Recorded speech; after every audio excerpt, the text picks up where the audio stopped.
J'ai rencontré cette dame pour la première fois au coin de la rue, ou à peu près ici. On marchait. Diane, une fois de temps en temps, m'arrêtait, puis elle me disait « Hey, je te connais, toi, je te suis sur Internet. » Fait que c'est toujours drôle quand les gens me font ça. Au fur et à mesure, tout à coup, on se voyait plus souvent dans le quartier parce que Diane marchait. Un moment donné, elle décide de venir faire un week-end de préparation rando avec moi. Je sais pas si c'était déjà déterminé où et quand tu allais partir. Un moment donné, elle m'annonce qu'elle s'en va faire Compostelle et elle est là présentement, du coin de la rue chez moi. Je peux te dire que ton appartement, tout va bien. Là. Je passe là des fois en Oui, marchant. c'est bon.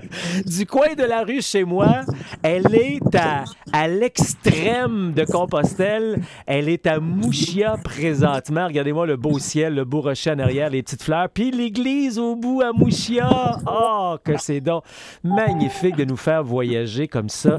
Diane, la première chose que je veux dire, c'est merci de m'offrir ce temps-là parce que je sais quand on est dans notre bulle Compostelle, j'aime pas ça vous déranger. Je veux juste un petit peu vous mettre en valeur et tout. Fait que merci de me donner un petit peu de temps comme ça. Avec toute la présentation que je viens de te faire et tout, qu'est-ce que tu as à rajouter là-dessus? Ben, je voudrais te remercier parce que c'est un peu beaucoup grâce à toi que je suis ici aujourd'hui. Euh, c'est en écoutant toutes les vidéos, en m'inscrivant au défi Ça marche, ça a fait comme un déclic. Et puis, c'est ça, je me suis inscrite et puis quelques jours après, c'était comme ma fête pour mes 67 ans. J'ai décidé de m'offrir un défi plus grand que le défi Ça marche. Celui de faire Compostelle seul. Puis j'ai commencé à m'entraîner là, à suivre ton programme. Puis voilà, je suis rendue, j'ai pas de blessure, j'ai pas eu d'ampoule. C'est sûr, mal aux pieds, mal aux jambes, mal partout. Je pense que ça fait partie de la game. Puis ça fait partie aussi du bien-être qu'on peut avoir aussi. Là. Moi, j'aime ça quand quelqu'un dans la même phrase dit mal aux pieds, mal aux jambes, mal partout. Ça fait partie du bien-être avec un grand sourire. C'est-tu assez beau? Puis c'est pas une question de souffrance, là. Je veux dire, on souffre pas, c'est juste qu'on a des nouveaux muscles, mais ces nouveaux muscles-là nous permettent de vivre autre chose, sortir de notre zone de confort puis de vivre ce que tu vis finalement, là. Tout à fait, tout à fait. Hey, dis-moi, on va reculer un peu de quelques étapes. Donc, tu t'as fait le défi Ça marche, puis après ça, tu t'es dit que tu pourrais faire un défi plus grand. Donc, c'est pas quelque chose qui traîne dans ta vie depuis des années de faire Compostelle, là. Non, ça s'est décidé quelques jours après m'être inscrite au défi Ça marche. Wow! Comme les deux allaient ensemble, là. Le défi Ça marche puis le défi Compostelle. J'ai pensé à ça il y a longtemps. Pour moi, le chemin de Compostelle, c'était quelque chose un jour peut-être que je vais faire. Puis, quand je serai à la retraite, plus vieille, ben ça donne bien, je suis rendue là. Hey, dis-moi, parlons un petit peu de ton voyage. Donc, dis-moi, est-ce que tu as décidé de faire le chemin portugais par la côte? Comment es-tu arrivé à décider de faire ce chemin-là? Ben, c'est beaucoup en regardant votre voyage là, en janvier, début janvier, vous avez fait. Puis j'ai dit, tiens, ça me parle, c'est un chemin qui n'est pas trop difficile. C'est assez plat, en tout cas au début. Quand on est au Portugal, c'est plat. C'est beau, il y a la mer, il y a la possibilité de passer sur un autre chemin si on veut. Alors, je me suis rendue comme ça jusqu'à Caminha et j'ai bifurqué vers l'est pour aller prendre le pont à Tui pour passer en Espagne. Et ensuite j'ai fait la variante spirituelle. Ah oui, wow! Ouais. Parle-moi de ça. C'était, je pense, le plus beau bout de mon aventure. Pour une chose, surtout, c'est que c'était difficile. J'aime ça. C'est difficile parce qu'il y a une très longue pente à monter. C'est interminable. J'avais la langue à terre. Et puis, mais quand je suis redescendue de là, c'était de toute beauté. On descend le long d'une cascade, d'un ruisseau qui devient une rivière et c'est long quand même. Là. C'est de toute beauté. J'ai adoré cette expérience-là. Là, gang, là, ce qu'il faut retenir de Diane, là, ce qu'elle vient de dire dans la même phrase, là, ça a été le plus beau bout de son chemin, ça a été le plus difficile. Puis ça, je vois ça à chaque Tout mois. en paradoxe. Je vois ça chaque mois quand je pars en rando avec des gens. C'est souvent la journée la plus longue, la plus difficile. Des fois, c'est la plus pluvieuse que les gens se rappellent la plus parce que c'est là qu'ils ont atteint leur maximum. C'est là qu'ils se sont épanouis au maximum, qu'ils ont réalisé leur plein potentiel, finalement. Oui, tout à fait. Tout à fait. C'est comme on se dépasse, on se surpasse, puis c'est bon en dedans, c'est bon pour le cœur, c'est bon pour l'âme. Dis-moi, tu as fait le spirituel, donc ce tronçon-là. Est-ce que tu le fais tout à pied? Parce qu'il y a un petit bout qu'on peut faire en bateau également. Il y a quelque chose de spécial. Est-ce que tu le fais un petit peu en bateau? Oui, c'est comme la fin du chemin. Il y a un bateau là, qui t'amène à Padron. Et puis, oui, j'ai pris le bateau. J'avais le choix de le marcher. Quelqu'un l'a marché, une amie l'a marché. Et puis, dit c'est dangereux. C'est pas beau, vaut mieux pas le faire comme ça. Alors, j'aurais pris le train, tant qu'à moi. Je suis pas très bateau. C'est pas le genre de croisière que j'aime. C'est comme Mais ça fait partie de la démarche du spirituel. Ouais. Je te posais la question parce que, bon, c'est ça que je voulais t'entendre dire.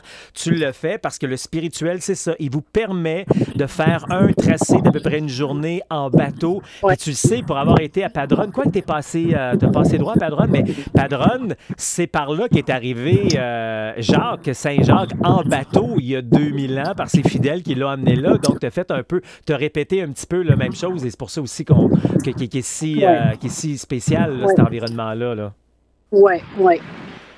Mais c'est ça. À Padron, j'ai oublié d'aller chercher mon... Comment t'appelles ça? Padronia. Padronia. J'ai complètement oublié ça. J'étais rendue dans l'autre ville à côté. Oh! Bon, c'est pas grave. Non. C'est ça. De toute façon, c'est des choses qui arrivent. Mais oui, pour les gens qui regardent, on connaît souvent la Compostela qu'on va chercher à Compostelle, qui est un diplôme. Hein? Dans le fond, c'est ce que vous voyez en arrière de moi, là, un qui est accroché là, la Compostela. Et puis, il y en a un aussi à Padron quand on passe par le chemin portugais. Il y en a un aussi à Finistère. Et il y en a un à Mouchia. Mouchia, c'est celui-là qui est juste ici aussi à côté de moi, par exemple. Il m'en manque quelques-uns. Il faut que je finalise mon tableau. Dis-moi, on va reculer un petit peu. Tu es parti de Porto. Est-ce que c'était c'est la première fois que tu es allé en Europe? Non? Oui. Oh, wow, oui, aussi. Tout à fait.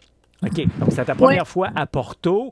Quand tu es parti de Porto pendant presque une semaine, tu as marché au bord de la mer, tu as marché au bord de l'Atlantique. Comment c'était ça? C'était extraordinaire. Les paysages sont vraiment merveilleux. En plus, j'ai eu du beau temps pendant 2 semaines et demie sans arrêt. C'est comme, je suis bénie. Les paysages sont extraordinaires. Et puis, même dans les villes, c'est tellement beau. Les maisons sont belles. C'est typique au Portugal. C'est vraiment, vraiment bien. Ensuite, j'ai fait beaucoup de photos. Ah, ben oui, écoute. Des milliers de photos. Je te comprends totalement. Je suis autant que toi là-dessus. Ensuite, quand tu as quitté la mer, tu es rentré un peu par Caminha, comme tu disais, tu es rentré plus dans les terres. Donc, ça te permettait de voir autre chose, parce que c'est le fun de la mer. Mais à un moment donné, c'est agréable de voir l'intérieur également, voir les boisés, voir les montagnes aussi, là. Oui, mais à partir de Caminha jusqu'à Tui, c'est pas mal aussi sur le bord d'une rivière. Oui. Alors, on a encore de l'eau, là. Et c'est après ça. Après être traversé en Espagne, là, on touche à autre chose. Là, on laisse l'océan pour les montagnes. Parle-moi de ton... Puis moi, les montagnes, c'est mon élément. Ah oui, ça c'est ton élément. Parle-moi de ton Ouais. arrivée à Santiago. Et là là. Ben, je suis arrivée vers la grande place. Je me suis dit, je me retourne pas tant que je serai pas rendue à l'autre bout dans le milieu. Je vais me retourner puis je vais voir la totale. Et puis j'ai fait ça. Je suis arrivée jusqu'à l'autre bout. Puis toutes mes amies étaient assis là. C'était une couple de jours. Puis ils étaient tous assis là. Puis Didi! Fondu complètement. De retrouver la gang à cet endroit-là. Et je me suis retournée et je pleurais, je pleurais, je pleurais. Ça m'a envahi. Je ne pensais pas ressentir ça. C'est encore là. Écoute, tu me le partages, là. J'ai les yeux pleins d'eau, puis j'ai les frissons présentement, là. Wow, bravo. Moi, j'aime tellement ça, m'installer là, puis de regarder les gens comme toi qui arrivent, qui vivent plein d'émotions, qui vivent ça pour la première fois et peut-être la seule fois de leur vie. Je suis un privilégié. Je suis là 2, 3 fois par année également. Dis-moi, tu viens de dire une chose. J'ai rejoint la gang, mais t'es pas en gang. T'es arrivé là, t'as décidé de partir tout seul du Québec pour aller là, mais tu t'es fait une gang. On se fait des amis, puis on marche avec eux si on a le goût, puis on marche tout seul si on a le goût, là. C'est ça, c'est ça. Moi, j'adore marcher toute seule, mais j'ai marché longtemps avec une amie, 2 amis, 3 amis. Et puis, c'est parfois difficile d'échanger parce que la plupart du temps, je ne pouvais pas parler avec eux. Ben, on parlait en anglais, mais c'était surtout des amies allemandes. Et c'était un peu compliqué pour se comprendre. Moi, je n'ai jamais parlé anglais de ma vie. J'ai du vocabulaire, j'ai pris des cours et tout, mais tu sais, parler, j'ai un oiseau au-dessus de moi que, OK, il faisait de l'ombre un peu. J'ai jamais parlé anglais. Ben c'est ça, je comprends bien et tout ça, mais tu sais, j'ai commencé à parler anglais en arrivant ici. Je me suis débrouillée comme j'ai pu, puis tu sais, on dit des fois des niaiseries, puis on ne sait pas, puis c'est pas grave. C'est vraiment pas grave. Et je suis meilleure que j'étais en partant. Quand nous, on fait le Camino portugaise par la côte en janvier, c'est assez tranquille. On n'a pas trop de problèmes avec les hébergements. Il y en a moins, là, mais on n'a pas trop de problèmes. C'est pas mal toujours nous autres qui est toutes seules là-dedans. Là, toi, cette période-ci de l'année, au printemps, c'est un petit peu plus achalandé, ce qui fait en sorte que, à quelques occasions sur ton chemin, dans les plus petits villages, tu as eu à dormir à des endroits un petit peu plus inusités. Oui, c'est ça. Moi, j'aime bien pas faire comme les autres.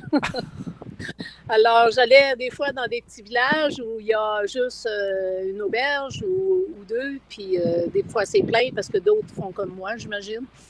Et puis, j'ai eu à dormir. On était 4, on a dormi dans une maison mobile qu'on a pu avoir à Donativo. Mm-hmm. C'est-à-dire qu'on donne ce qu'on veut pour coucher cet endroit-là. Puis c'était correct. Il fait très froid, mais c'était correct. Et une autre place aussi, on a dormi dans une grosse maison. Un vieux monsieur était venu nous reconduire là, puis on était 3. On avait toute la grande maison où il y avait comme 6 chambres qui devaient servir de temps en temps comme auberge, mais il y a longtemps. Mais bon, l'important, c'est d'être à l'abri, puis c'est ça, enjoyer. Et de ces endroits inusités-là, tu n'as que de bons souvenirs, finalement, malgré que ça peut... Oui. Tu sais, il y a des gens qui nous regardent présentement et disent, ben voyons, hey, c'est donc bien étrange. Non, ça fait partie du plaisir, du bonheur, de la découverte et de l'aventure. Tout à fait. Cette fois-là, la dernière fois, c'est que on avait réservé à un endroit, puis ça a comme tombé entre 2 chaises et on n'a pas retenu le numéro de téléphone. En tout cas, il y a eu un concours de circonstances. on fait avec, on a bien cherché des solutions. Puis, ça fait partie du chemin. Je le dis tout le temps, le chemin est parfaitement imparfait. Parlant de ça, on a parlé de Santiago il y a quelques secondes. Tu as décidé de continuer de faire la boucle, de te rendre à Finistéré où tu étais il y a quelques jours. Là, tu es à Mouchia. Et puis, une chose que tu me mentionnais avant qu'on commence, c'est que tu étais en principe censé rester à Finistéré au moins 2 nuits, mais finalement, tu avais juste le goût de marcher. Donc, tu as continué. Tu as dormi une nuit, tu as continué. Oui, c'est ça. J'ai dit, moi, ben, tu sais, j'ai visité quand même la journée que j'étais là, que je suis arrivée. C'était une petite étape quand même. Fait que j'ai eu le temps de visiter. Le soir, je suis allée au phare pour le coucher de soleil, puis revenir dans la nuit. Et puis le lendemain, il était rendu comme 9h30. J'ai dit, je peux pas rester ici. Il faut que je marche. J'ai envie de marcher.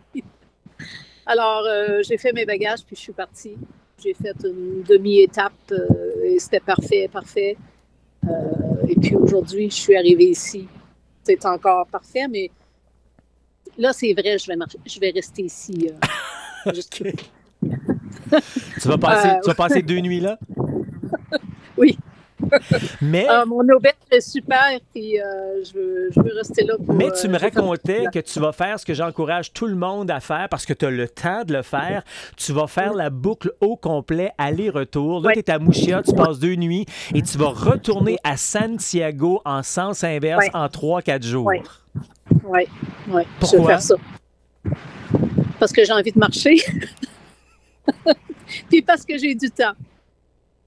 Puis là, il y a quand même un bout que je n'ai pas fait. Là, je sais qu'il y a un bout, c'est comme un aller-retour, là, mais il y a un bout que je n'ai pas fait quand même de Mouchia à Hospital, que ça s'appelle? Oui, Hospital, jusqu'à Olvieroa, dans le fond. Oui, c'est ça. Fait que c'est bon. C'est bon pour moi. Hey, puis là, tu vas arriver à Santiago à pied une 2e fois. Hey, j'ai hâte d'avoir tes émotions également là-dessus. Écoute, avant de se quitter, dis-moi, tu es dans le milieu d'une bulle présentement, je te le dis, là. Tu penses que tu vis de grandes émotions présentement, ça ne fait que commencer. Puis quand tu vas arriver à Santiago, là, c'est pas la fin. Tu vas voir que ça va grandir et grossir en toi, tout ça, là. C'est tellement beau. Mais présentement, là, comment tu vis ça? C'est quoi ton état, là? Ben, j'ai fait une petite vidéo ce matin, justement, en marchant, puis je disais, je vis de la joie, puis en même temps de la tristesse, qu'il reste si peu de temps. Puis en même temps, j'ai plein de projets de faire plein de chemins, plein d'autres chemins. C'est sûr que ça ne s'arrête pas là, ça ne peut pas s'arrêter là. Puis je comprends quand tu dis que ça va continuer à grandir parce que il y a des choses qui vont s'intégrer et que je vais nourrir. Effectivement, ce n'est pas la fin, ce n'est qu'un début. Voilà. Avant de se quitter, y a-t-il autre chose que je t'ai pas demandé que tu voudrais rajouter?